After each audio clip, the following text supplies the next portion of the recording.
Authors Unplugged. We have got a full house this week, and this isn't even all the releases we've got. There's one more other than this. Ladies, thanks so much for taking the time to talk to us. We've got J.M. Deidrich, Jude Knight, Alexa Aston, and Leslie Vollard here. And Lily Harlan also has a release this week, so we'll make sure we talk about hers as well. So, ladies, thanks again for taking the time to be here. I appreciate it.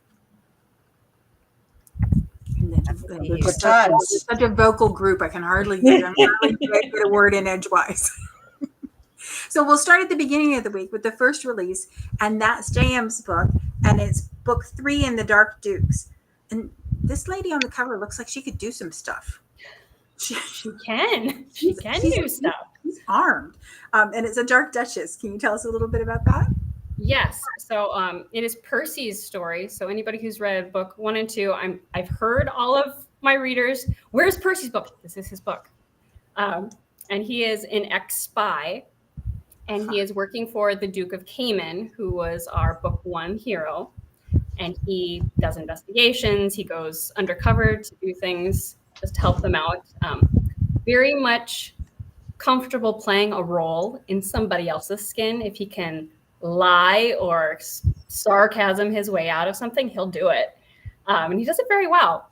So the book begins when he meets a lady at a ball, and she sees through him immediately, knows that he's lying, and she calls him on it.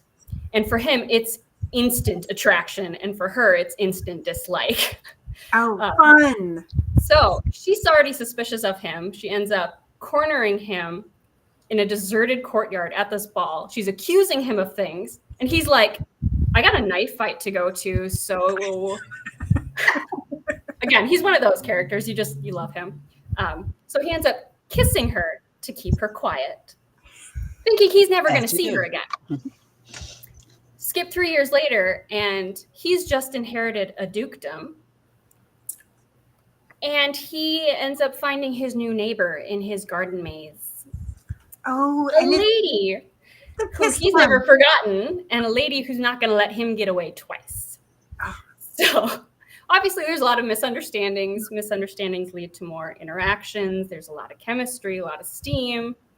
And as their relationship really starts to blossom, Percy comes to this realization that he doesn't want to play a role anymore. There's this wonderful woman who sees him, who's always seen through him and has never turned away. Oh, the problem is Percy has enemies. And now, thanks to his new title, they know exactly where to find him, and his lady who refuses to leave his side. So in true Dark Dukes fashion, it's wit, it's sarcasm, it's adventure. Of course, there's a killer because that's me. And it's a full ensemble cast, so it's all the characters that you love from book 1 and 2. They're going to show up to help with the end game. So it's going to make one eclectic and oftentimes mocking band of misfits. So gotta love those interpersonal relationships.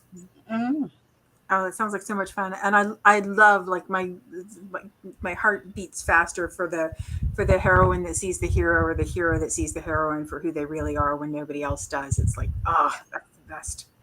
It's just the best. Percy has met his match. That's all I can say. Oh, great. Well, it sounds like big fun. And is this the last book in the series, or are there more after this one? It is the last book in this series. So we'll look forward to more books in different places.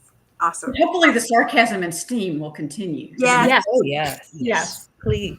Can't do a book without it. Yeah, sarcasm and that. That's good. Yes. Okay. I will say, though, for any readers out there, it is explicit. It is graphic. It is an adult novel. So if you're looking for a sweet read, probably don't want to read me. But we like the high heat, and we like when we know what it's going to be ahead of time, because then people can choose their favorite flavor. Right. So it is a warning to readers. I've heard and read a couple things like, why don't books have spice levels? And I'm like, I'm giving you the spice level. And spicy. We do. We have different lines that help make that a little bit easier for readers to know what they're going to get, because that way you can pick. Like I said, nobody wants to eat the same flavor ice cream all the time. So. I know Alexa knows about ice cream. Don't get me started. I love watching your pictures of ice cream on social media. It's like the best way to live vicariously. One of my readers just sent me one literally before we started Zooming, and cake batter has become one of my new favorites. Oh, And goodness. this was a flavor. It's still cake batter, but they've added sprinkles in. And it's like, oh my gosh, you just took, ice cream to a new level. So I'm ready to try this one out now. Well, that sounds wonderful. And your book is the next book that launched this week, and it's actually 2 novellas. It's Courtship at Shadowcrest, and it's part of the Strongs of Shadowcrest series. Yes, it's a Regency duet. I had only written one before with Catherine Levesque, and we talked about a couple of characters in common, and then we're able to go our own merry ways and, write whatever we wanted about that night and that ball. This was the hardest book I have ever written. Really? Because they're at a house party. For those of you that haven't read The Strongs, it's a series of 5 siblings, 4 brothers and 1 brother and his 4 sisters. But the 2 nieces of the mom came and lived with them. So they're also Strongs. And I wanted to tell their stories too. But these twins feel like, come outs are expensive. You buy 50 to 60 ball gowns, you never wear them again, or you're talked about, and they just don't want him to have to go to this expense on their behalf. So it's like, okay, let us hold a house party for you. Let us have just a little, like a mini come out. And because we all know the engagements come from house parties. So they're, happy enough to do that. So everything takes place over the course of this house party, which is, 10 or 12 days. But I wanted to make sure, first of all, they read as standalones, so you could pick up one and get the full romance without having to read the other one. But I also didn't want the same actions repeated, So if they're at tea on one day, then I would write one chapter for Allegra, and then I would move to write a chapter to Lyric, what happened after tea. They played cards, that evening. Well, the next day they play croquet. And then after croquet, they go through the maze. And it just was the back and forth. And because they're twins, they're so close. So if Allegra gets kissed, then she tells Lyric about it in this book. And then Lyric does something and tells Allegra in this book. So it was like trying to keep them as standalones, keep the days straight, the events straight, and not repeat. And so it was kind of crazy. So I just got to the house party. All of the events I wanted to take place, and then just bounced back and forth between both books. So both of them marry guys that they were pretty big rakes of their time. They were good friends at one point, and then they've had a falling out. And one of them is still a rake, and one of them has inherited a title. And so he's kind of, shaped up, and he's trying to live up to the title and be a better man. So they come into it former friends, not necessarily enemies, but they're not close anymore. And both of these girls want love. And both of these guys came from families who gave them no love. So they don't even really know what love is or recognize it, even if it hits them in, the head kind of thing. And even when they do realize it, those words are very hard coming from these 2 guys. But suffice it to say, it's a very successful house party, and there will be more than one betrothal that comes out of this party. Oh, fun. And more than the twins. So I love these secondary characters. I don't know about the rest of you, but sometimes secondary characters are the most fun to write. They get the best lines. It's kind of like when I used to watch Frasier, Niles would waltz in and just give a zinger. You could not have a show based on Niles, but Niles coming in and stealing that scene. And sometimes my secondary characters do that. And that's a lot of fun to write with them. Okay. Well, and I love the packaging of this one too. I love that we get the duet of the twins, and we get both of their stories in the same book. That's Well, I almost didn't think it was fair for one of them to fall in love before the other one. They've done everything together their whole lives. They were in the uterus together, and so they're going to go through this process of falling in love together. Lovely. Well, that makes sense. And there's still lots of Strongs to come. There's actually 2 more left. September, oh my goodness. Yeah, September and I think November maybe are the last ones. And then I've kept the twins' brother. He did not live at Shadowcrest. He did not grow up with them. He was a man and his father wanted him. He kind of dumped the twins on his in-laws. And so I have the brother in my back pocket if I ever need him for anything. You know how Dragonblade is always coming up with these wonderful anthologies, sometimes season related or subject related. And Catherine's always like, try to tie it to a former series, you know. Well, he's in my back pocket in case I need him. Yeah, I love the anthologies when they're books that give you the snippets of those characters that wouldn't have gotten a full story otherwise. So exactly. And then you get the tie into the rest of the series. Awesome. Well, the next book that came out this week is Lily Harlem's book, and it's Adored by the Archduke, and it is book 2 in Hawk Castle. No. Yes, it is. This is why we make notes, because otherwise we won't remember. So I will make sure I put, and this is Dragonblade Flame. So I will make sure I put her book in the comments with everybody else's book, so you have a chance to read it if you haven't. And we'll catch up with Lily another time. So, and then the book that came out after that is Jude's story, and it's inviting. I love the title of this one, Inviting the Wild. Like, how cool is that? And this one's a novella as well, correct? Correct. And it's a twist on a Regency tale. It is a part of. It's inspired by Red Riding Hood. Oh, fun! Oh, my little Red Riding Hood is over 6 feet tall. Has spent years at war as a soldier and as an officer in a Highland regiment, and has come back to London on his way home to Scotland. But he's feeling. It hasn't been so much. It wasn't the war wasn't the worst. It was being part of the occupation of Ireland for the last 10 years, and he's not in a good place. And so he's keeping himself amused while he's in London, trying to do some good, walking around the streets at night, beating up people who are trying to hurt others. So he's Batman. He's become known as the Wolf of Whitechapel. So my Red Riding Hood is also the wolf. Obviously, he rescues my heroine. My heroine is Rose, who appeared in the first book as one of the 2 sisters of the hero, a half sister of the hero who had run away from home after her stepmother tried to sell her to the local modiste. So Rose has had something of a difficult life because she is the illegitimate daughter of the previous earl. But she's been raised in the household, and the current earl treats her as a full sibling and can't understand why she feels uncomfortable in society. He accepts her, and everybody else had better accept her too, or by gum, he'll do something about it. But of course, that doesn't do anything about gossip and nastiness. So Rose has become a herbalist and is working at night in a hospice for veterans because somebody was dying and she was holding his hand and didn't want to go home. So when she does go home, she is attacked in the street, she and her servants and her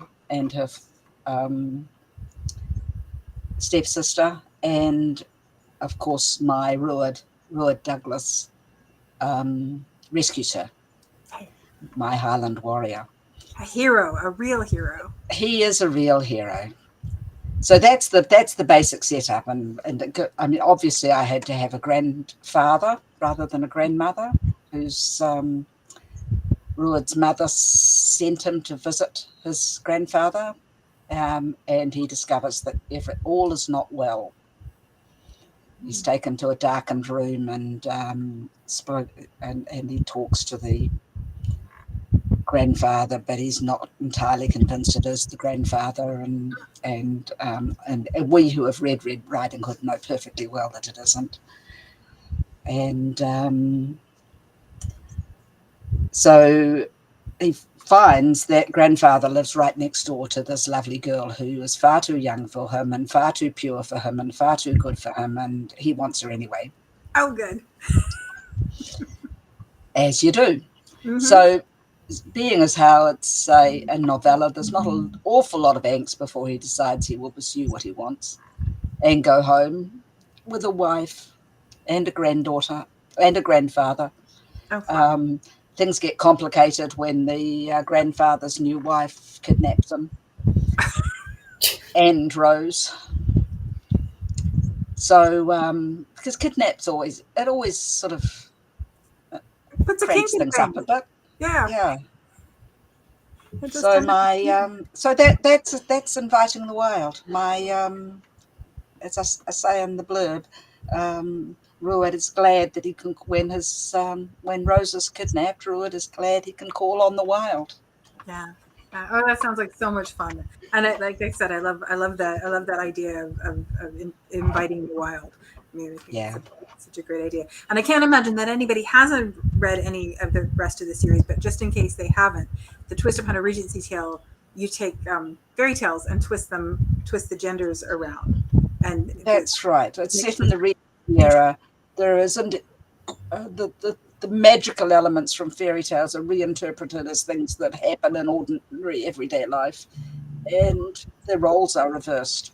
So I say, rather than retelling a fairy tale, I'm starting to say inspired by. Mm-hmm. So the one that's coming out next month in Hot Duke Summer is inspired by Aladdin. Oh, fun. And my Aladdin is a street girl. Oh, fun. Yeah, I love the premise. Obviously. I just love the premise for this series because I think that idea of reimagining stories and what happens when you kind of shift things around a little bit, how the kernel of the story stays true and everything else moves around it, I think is such an interesting idea. Well, there's two more, and then and then I'm moving on to a Roman time travel series for Dragonblade. Oh, cool! Which I'm researching for at the moment. So I love time travel, and Roman time travel is not something that we come across all that often. So that's definitely something to look forward to. Well, I hope so. I'm interested to find out what happens. Well, you find out first, the same way you get to the day before the rest of us. I will. I'll find out about 3 months before everybody else does. Awesome. Well, the last book that came out this week is Leslie's book, and it's The Sword and the Damsel, and it's book 2 in the. You're gonna have to tell me how to say The De Beers. De Beers. Okay, I would have been pretty close. I would De Beers, but with a V. So awesome. Can you tell us about this one? Sure. So The Sword and the Damsel is about two fairly lost souls, to be honest. Ale is she is second daughter, feels very overlooked. She has a habit of kissing people off scene where she's not supposed to. She's a little bit of a wild child, would like, more attention, but also wants to be able to get away with things. And at the beginning of the book, she gets in trouble for getting caught kissing a troubadour.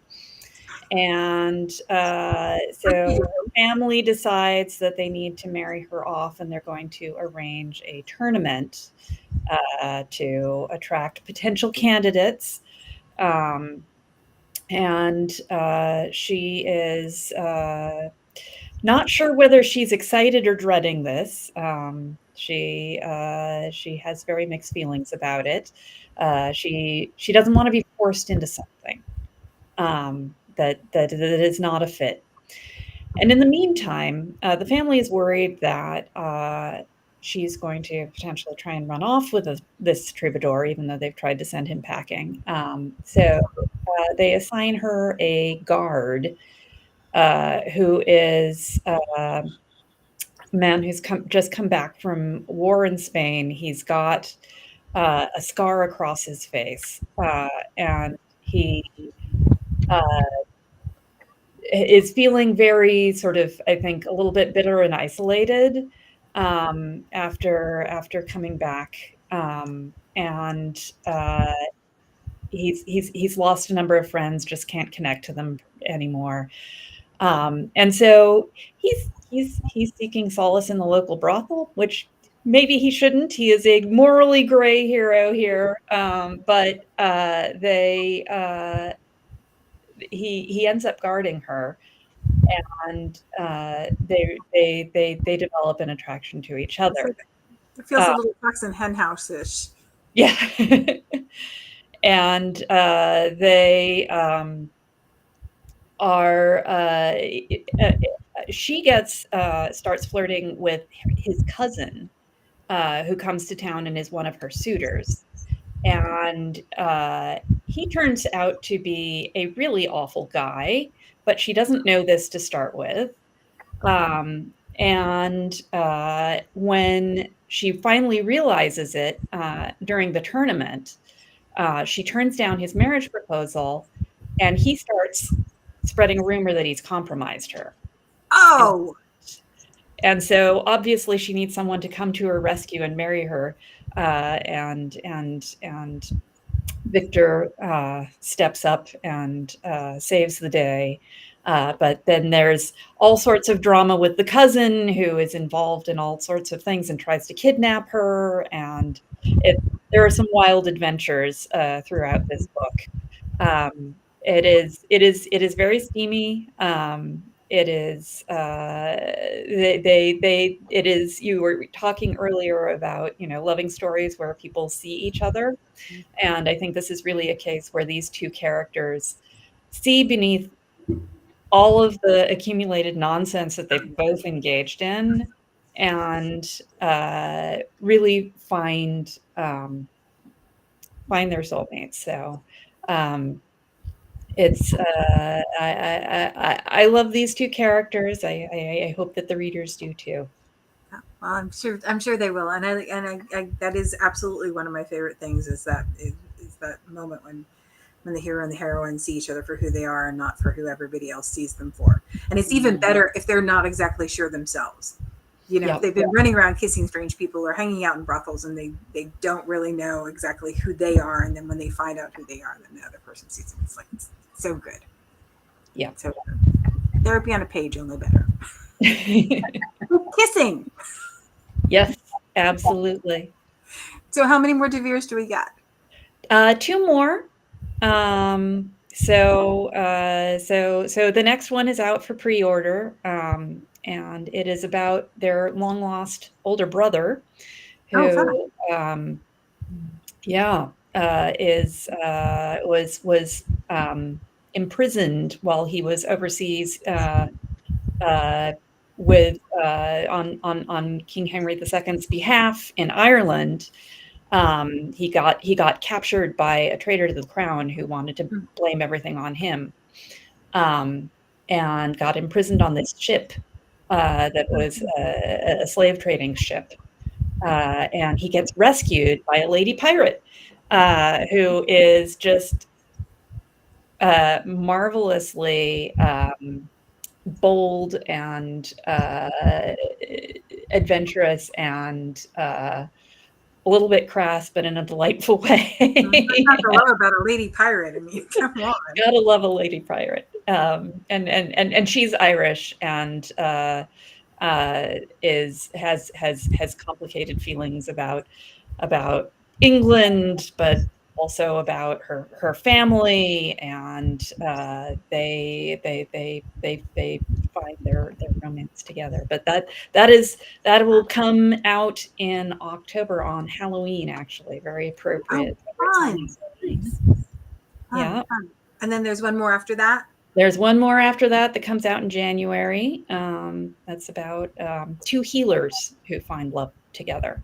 Oh, so, cool. Yeah. So for readers who may not know the way the process works, by the time and it's a little different for each of you, Alex. I'm looking at you because I know you turn in a bunch of books all at one time, way ahead of time. But in most cases, when a book goes up for pre-order, we have the finished file and everything is done and ready to go. So you're already thinking like way ahead of where we the readers are in the process. So I was wondering, we have a few minutes left. I wondered if we could talk a little bit about how you get the inspiration for the next book and then still hold the series that you're working on, how you kind of manage the the moving forward with the next project. With Jam, I know you said your series was finishing this time. No deer in the headlights. You said your series was finishing this time, and Jude and Alexa have 2 more to go, and Leslie, you're getting you've got 2 more in your series. Like, how do you know what projects you want to work on next? How far ahead of time do you plan? What happens when you get excited about something when you're getting ready to start, and then by the time you get a chance to write it, that excitement is not necessarily the same as it was before. How exactly does that work for each of you, or how abouts does that work for each of you? I'm generally working between 15 and 18 months ahead. Mm-hmm. And so there's 15 to 18 months ahead, there's space in the schedule. So I know that something's going to, I knew, for example, I signed the contract for my Roman time travel last year. And the first book is due in September. Oh, that's close. And will be published. And will be published in May next year. So, so there'll be other things that come in and fill gaps over time. But I'm generally working on 2 projects at a time, one for Titchfield Press and one for Dragonblade, in slightly different phases, so that I might be starting one book and finishing another. And as long as I don't make very similar heroes or very similar heroines, it doesn't seem to get mixed up. And then things just go into the flow, and there's editing and developmental editing and copy editing and proofreading and all of that kind of thing, downstream stuff that happens. So I had the next book in my Ballad of Tamlin retold, which is coming out next month, went off to Dragonblade in March, and came back to me with the developmental edits last month, and I just got word that it's gone to the proofreader. So so the process for me is that I work on characters.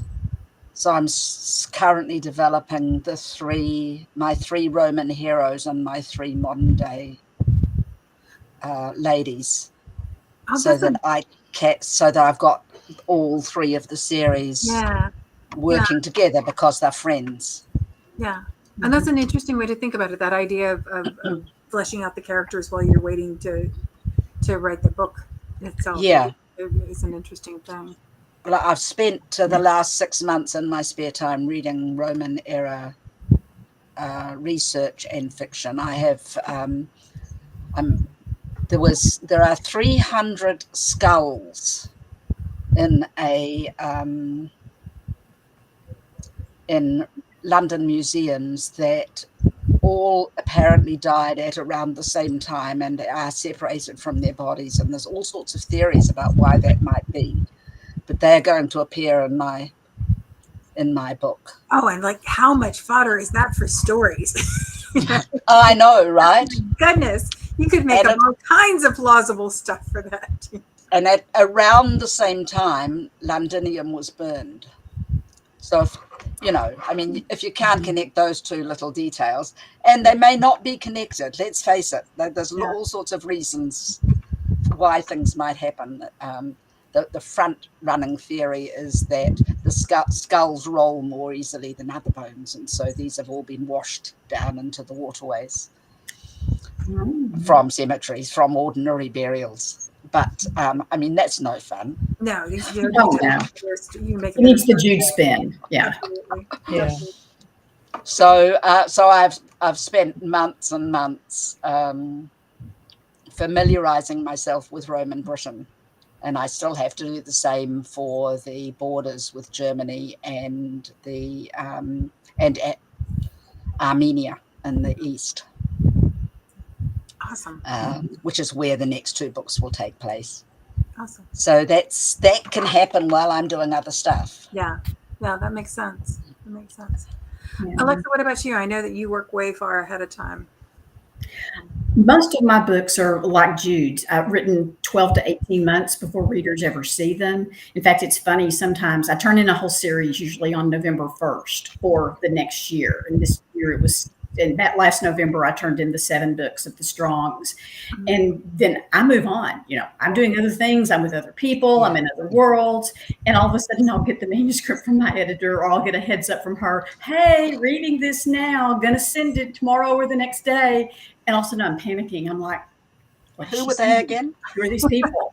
And so what I do when I write is I go back and tweak and check for typos and things. I do a little chapter summary, and it's about maybe 10 to 15 bullet points of just what happened in that chapter. So that when I do get my edits, first of all, I've read it, and that's about maybe 10, 15 pages. And so it helps me get back into the story again and the characters' heads and everything. And then I know exactly who the editor is talking about when it's, well, you really want to flesh out, this scene and add more when so-and-so, because there have been the times I've been like, who is she talking about? Kind of thing. So I prep before I get the edits then. But I'm like Jude. I mean, I'm always researching, or I'm marketing, or I'm writing something. And I always start with characters. To me, characters are the heart of a story. Yep. And so I always, I do pretty involved character sketches of hero, heroine. And if the antagonist plays a large role in it, I'll do that. For the Strong family, I went on and just created the core family all at the same time, because I knew I wanted James at the head. I knew I wanted the 4 sisters.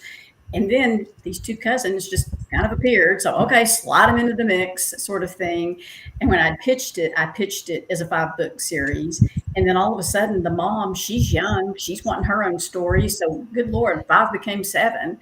But I know the characters pretty well for all of the books before I start that series.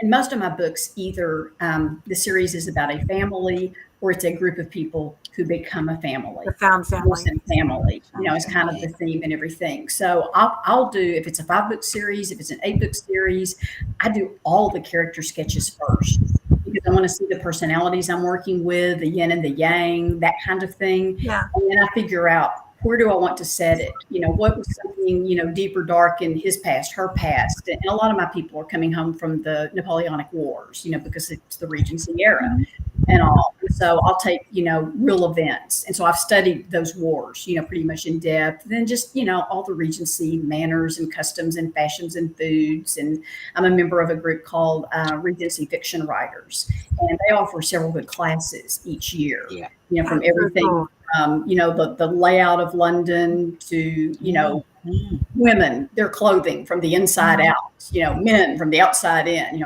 all kinds of things. And so I can take a lot of the research that I have and apply it to several books, several series. It kind of just, it's the research that keeps on giving. Because it informs everything. How somebody dresses, what they would eat, how they spend their days, it informs everything. Yes, exactly. Everything. So anyway, so that's kind of my process, how I go about things. But sometimes it's fun to get those edits because you get to revisit old characters that you have that fondness for, because I'm usually in love with the people I'm writing at that time. Yeah. And at one point, those were my favorite people, but I may be 6, 8 books ahead when I get edits for something. And so when I think about them and I get into their world again and their personalities and all, it's like coming home. It's really a nice gift. So. And you read a description or a quip, and you think, "Gosh, did I write that?" I know, and I hate to sound egotistical, but sometimes I'm like, "Gosh, that's really good." No, it's like the best feeling in the world. Like, I think that's the best feeling in the world when you reread something. It's like, oh, that's not bad. I know, that's mine. People are going to like this. The whole Sally Field, they like me. They really like me. Kind of thing. So, but like I said, I'm in the middle now of a 10-book contract for Dragonblade. And the series involves 3 families. Oh, wow. And so they're all cousins. So basically, it's the story of 10 cousins, and 4 from one family and 3 are from another. And let me do the math, 3 are from another family. So it was fun because I had a core group of siblings to deal with and their parents, but then I had the larger extended family and those relationships. And so 5 of those will come out in 2025 and 5 in 2026. Awesome. Jan, what about you? How far ahead do you work on your series? Well, I'm a little bit different. I don't have a 10-book deals going on already.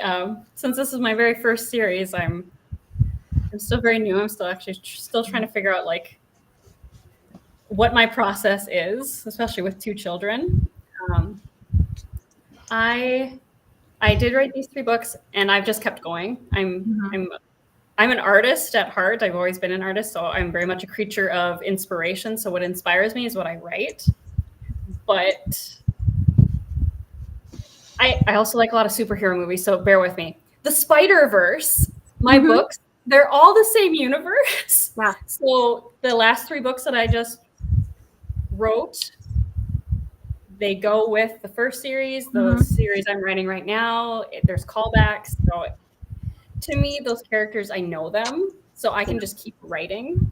And then depending on what I'm watching, what I'm going through in my own life, I pour that into my work because that's how I cope. So if anything bad happens in my life, I'm writing about it. Anything great happens in my life, I'm writing about it.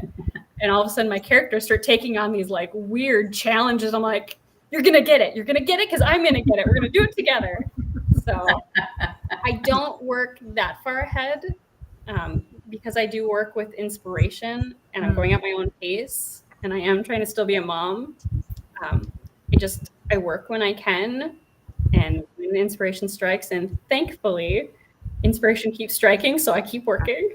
So I don't believe in writer's block simply because there is so much other stuff to do, the social media stuff, the research, and gosh, that research is fun. You start burying yourself in it. You're like, okay, right. I still actually need to write about this. Okay. Yeah. So, you have to watch the rabbit hole. Yeah. Yes. I'm a former history teacher, and so the research aspect really appeals to me. And I have to watch myself. And I've even set a timer on my phone. Okay.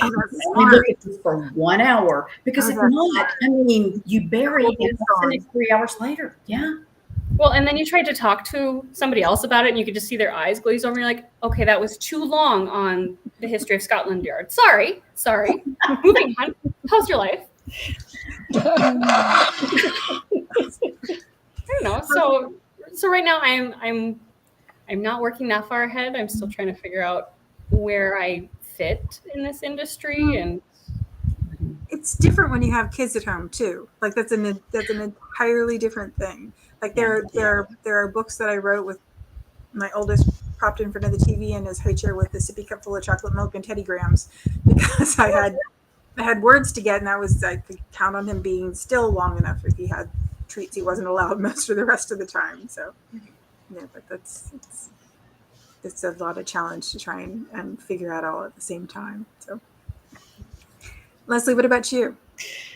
Well, I also am balancing the family and day job and writing conundrum. So I am I am also not working 18 months ahead. I try to write a little bit every day. I write in the early mornings before everybody's up, and it works for me. Making slow and steady progress. I've written 3 novellas so far this year, and most of a draft of a novel that can be a follow-on to the series. It's about the parents. Oh, cool. Yeah. So we'll see where that goes. But I also have challenges batting away other ideas that are completely different. Tiny ball syndrome is dangerous as rabbit holes. Shiny new thing. Yeah, no, I've got this this idea for a novel set in late 19th century New York City that involves dragons. So Oh, extra fun. completely different from what I'm writing right now, but we'll see where that goes. Awesome. Well, ladies, we could talk forever, and we have gone way over. I'm sorry, but we talk forever. I really love having a chance to talk to you all, and I love how the difference in everybody's process. And I would just like to say to the moms to give yourself some grace, because it requires a lot of grace to be able to keep moving forward with the things that are important to you, and also supporting all the people who depend on you to do that. So, can I just comment on that? I raised 6 children, and I stopped writing fiction because when I disappear into my own world, I can't mother. Yeah. And I just so admire you who are writing and raising children. You're my heroes. I agree. Rock stars. I had to finish. I did 32 years in education, and I was writing a little bit on the side, but I didn't have time to do writing the way I wanted. And so now that's my full-time job. That's what I do. So That's what I yeah, but I don't think I could have done it and been a mother and a teacher at the same time. So y'all are rock stars. It's easier during the school Absolutely. year. Having them home during the summer, I've gotten nothing done. When the oldest goes off to school, I can go back to work. So yeah. my youngest is still very Fantastic. content playing by himself. So yeah, and that's like, you can't count on which kid is going to be like which either, because you don't know ahead of time who's going to be the one that will stay quiet and play quietly by themselves, and who's going to be the one that, if it's quiet, they're hanging off of something and there's duct tape involved, and this is not the kind of situation you can just let handle itself. So, have you met my And children? the cat is missing. ladies, it was a treat to talk to you. I really appreciate it. I'll make sure I put the link to all of your books in the comments, including Lily's book. And so if you haven't gotten them yet, you can grab them now. Dragonblade books are the best deal on pre-order and release. You want to make sure you get a hold of them. But if you can't, you can always read in Kindle Unlimited, which is fantastic, because you can just decide you want to read something and read it. You don't have to think beyond that. No barrier to entry. So, all right, ladies, thanks so much for taking the time.